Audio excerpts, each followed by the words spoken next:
বিসমিল্লাহির রহমানির রহিম। আসসালামু আলাইকুম। আজকের আয়োজনে থাকছে সাধারণ জ্ঞান থেকে কয়েকটি গুরুত্বপূর্ণ প্রশ্ন। আপনারা পুরো আয়োজনটি মন দিয়ে দেখতে থাকুন এবং প্রশ্নগুলো মনে রাখার চেষ্টা করুন। বারবার শুনবেন ভিডিওটি, তাহলে আপনার প্রশ্নগুলো আয়ত্ত হয়ে যাবে। গঙ্গা নদীর পানি বণ্টন চুক্তির মেয়াদ কত বছর? গঙ্গা নদীর পানি বণ্টন চুক্তির মেয়াদ হচ্ছে 30 বছর। কেয়ার কি? কেয়ার হচ্ছে একটি আমেরিকান এনজিও। সাময়িকভাবে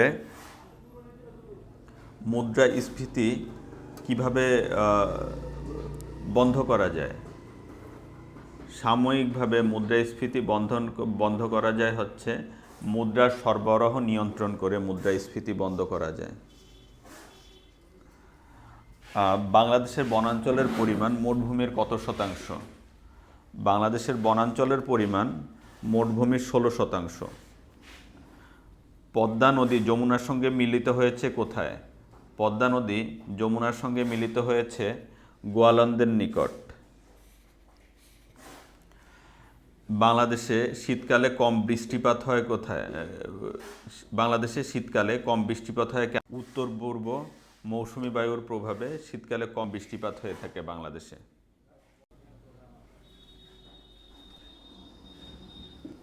উত্তর পূর্ব শুষ্ক মৌসুমী কালে বাংলাদেশে কম বৃষ্টিপাত হয়ে থাকে। পার্বত্য চট্টগ্রামে কয়টি উপজাতির বসবাস? পার্বত্য চট্টগ্রামে 13টি উপজাতির বসবাস টোটাল। ভারতের সাথে বাংলাদেশের সীমান্ত দৈর্ঘ্য কত? 3715 কিলোমিটার হচ্ছে ভারতের সাথে বাংলাদেশের সীমান্ত দৈর্ঘ্য, 3715 কিলোমিটার। কোনটির উপর বাংলাদেশের অবস্থান? বাংলাদেশের অবস্থান হলো ট্রপিক অফ ক্যান্সারের উপর। জাতীয় সংসদে তত্ত্বাবধায়ক সরকার বিল পাস হয় কবে? 27 মার্চ 1996 সালে জাতীয় সংসদে তত্ত্বাবধায়ক সরকার বিল পাস করা হয়। জাতীয় সংসদের অধিবেশন ডাকেন কে? জাতীয় সংসদের অধিবেশন ডাকেন হলো রাষ্ট্রপতি। তৎকালীন পাকিস্তানে বাংলা ভাষা রাষ্ট্রভাষা হিসাবে স্বীকৃতি লাভ করে কত সালে? 1956 সালে তৎকালীন পাকিস্তানে বাংলা ভাষা রাষ্ট্রভাষা হিসাবে স্বীকৃতি লাভ করে 1956 সালে। বঙ্গভঙ্গ রদ করা হয় কত সালে? 1911 সালে বঙ্গভঙ্গ রদ করা হয়। বাংলায় চিরস্থায়ী বন্দোবস্ত প্রবর্তন করা হয় কবে? 1793 সালে বাংলায় চিরস্থায়ী বন্দোবস্ত প্রবর্তন করা হয়। কোন মুঘল সুবেদার পর্তুগিজদের চট্টগ্রাম থেকে বিতাড়িত করেন? কাসিম খান পর্তুগিজদের চট্টগ্রাম থেকে বিতাড়িত করেন। পরের প্রশ্নে যাচ্ছি।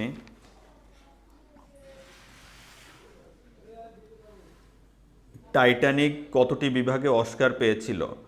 টাইটানিক টোটাল 11টি বিভাগে অস্কার পেয়েছিল।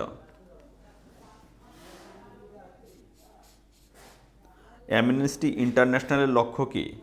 অ্যামনেস্টি ইন্টারন্যাশনালের লক্ষ্য হলো মানবাধিকার সংরক্ষণ করা হচ্ছে অ্যামনেস্টি ইন্টারন্যাশনালের লক্ষ্য। মাদার তেরেসা নোবেল পুরস্কার পান কত সালে? 1979 সালে মাদার তেরেসা নোবেল পুরস্কার পান। ব্রিটেনের একজন রাজা যিনি একজন সাধারণ মহিলাকে বিবাহ করার জন্য রাজসিংহাসন হারান, তিনি কে ছিলেন? তিনি ছিলেন হচ্ছে 8ম এডওয়ার্ড। থিওরি অফ রিলেটিভিটির প্রণেতা কে ছিলেন? থিওরি অফ রিলেটিভিটির প্রণেতা ছিলেন হচ্ছে আলবার্ট আইনস্টাইন। আন্তর্জাতিক শিশু দিবস কবে? আন্তর্জাতিক শিশু দিবস কবে এটা আপনারা কমেন্টে জানান। একটা প্রশ্ন রেখে গেলাম আপনাদের জন্য, আন্তর্জাতিক শিশু দিবস কবে কমেন্টে জানাবেন। C-130 এটি কি? C-130 এটি একটি পরিবহন বিমান। এই প্রশ্নগুলো কিন্তু দুর্নীতি দমন কমিশনের নিয়োগ পরীক্ষায় এসেছিল, সো এই প্রশ্নগুলো কিন্তু বিশেষ গুরুত্বপূর্ণ। দ্বিতীয় বিশ্বযুদ্ধের সময় জাপান পার্ল হারবার আক্রমণ করে কবে?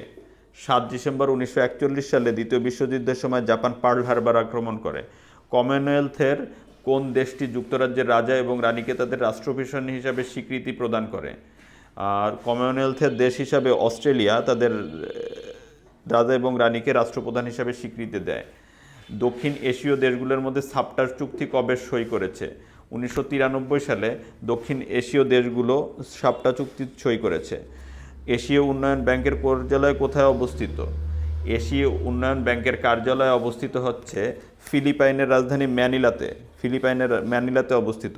সার্কভুক্ত দেশগুলোর মধ্যে মাথাপিছু আয় কোনটি সবচেয়ে বেশি? সার্কভুক্ত দেশগুলোর মধ্যে মাথাপিছু আয় সবচেয়ে বেশি হলো মালদ্বীপের। ইউরোপীয় ইউনিয়ন ইইউ একক মুদ্রা চালু হয়েছে কবে? ইইউ একক মুদ্রা চালু করেছে হচ্ছে 1 জানুয়ারি 1999 সালে। ইংলিশ চ্যানেল সংযুক্ত করেছে কোনটিকে? ইংলিশ চ্যানেল সংযুক্ত করেছে হচ্ছে উত্তর সাগর এবং আটলান্টিক সাগরকে ইংলিশ চ্যানেল সংযুক্ত করেছে।